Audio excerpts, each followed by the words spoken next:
daawadayaal halkan maanta waxaan hambaliyo iyo bogaadin uga diraynaa boqorka iyo boqoradda oo maanta meherkoodu ka dhacay magaalada Boorame ee caasimadda gobolka Awdal waa ayo boqorkaasi iyo boqoraddaasi waa Cabdixakiin Jaamac iyo Nimco Farax Cabdi Muuse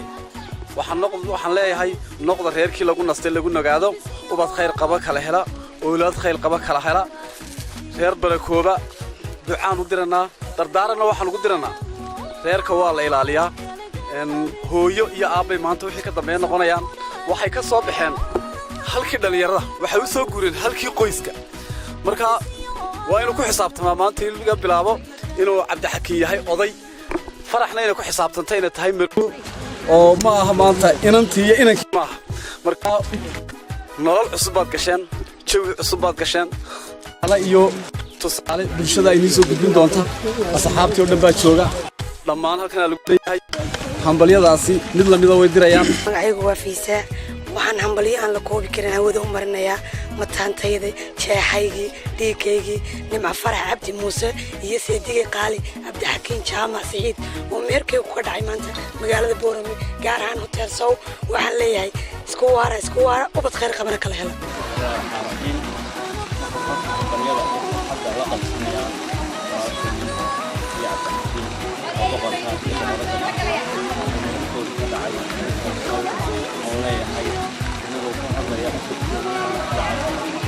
waxaan baryeen iyagu marxaladina faraca ay ku jirtay hawlaha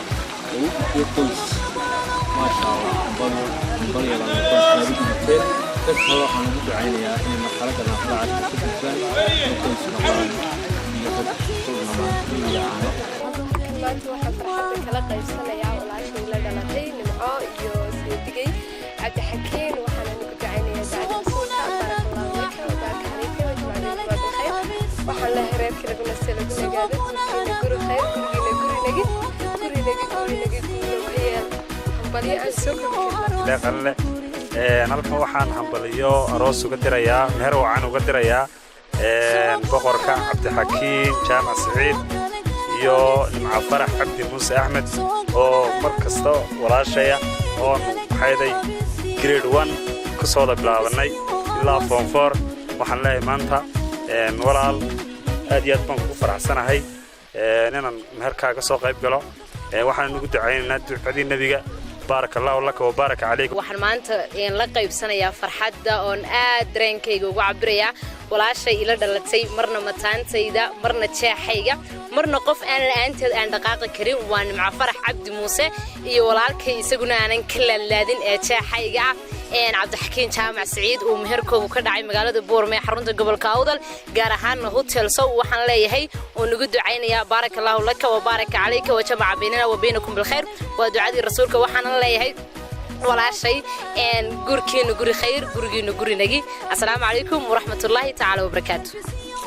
waxaan halkan hambaliyo meher waxaan uga dirayaa walaalkay Cabdixakiin Jaamac Saciid iyo gabadhiisa qaaliga Nimco Cabdi Muuse waxaan ugu ducaynayaa ducadii qaaliga rasuulullah sallallahu alayhi wasallam barakallahu laka wa baraka alaykum wa jama'a baynakum bil khayr wax farxadiisa Cabdixakiin iyo Nimco kula dabaadeganaa magaalada madaxda gobolka Awdal ee Boorame aad baad maasitoon ka bitiin magacaygu waa Axmed Cabdi waxaan halkan hambaliyo iyo bogaadin aan soo koobi karin hawada ugu marinayaa in adeerkay Cabdixakiin Jaamac Saciid qalinle Nimco Cabdi Muuse Saray waxaan leeyahay labada qoys ee maanta reerka unkay ee ka soo guuray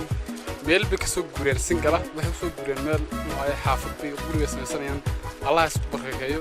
ubadka khayr qaba ka siiyo aad iyo aad u ducaynaya assalaamu calaykum wa rahmatullahi wa barakatuh magacaygu waa Cadnaan Maxamed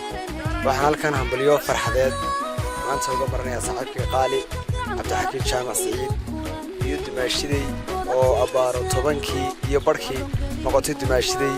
waa Nimco Farax Cabdi Muuse labadoodaba waxaan leeyahay mabruuk alfa mabruuk Allah idinka dhigo reerkii baraadhe gaadha reerkii ubad khayr qaba kale